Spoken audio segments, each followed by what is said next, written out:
Hazırda yanımda da bir Qarabağ könüllüsü var.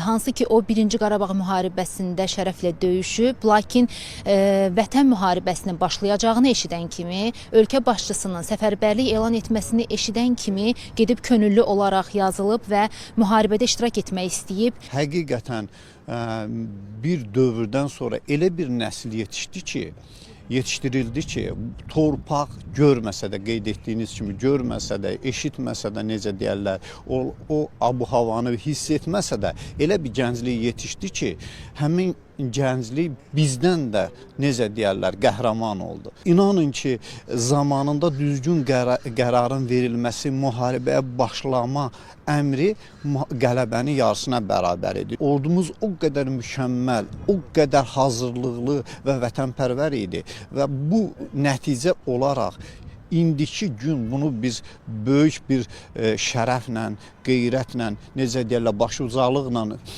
biz bunu yaşayırıq.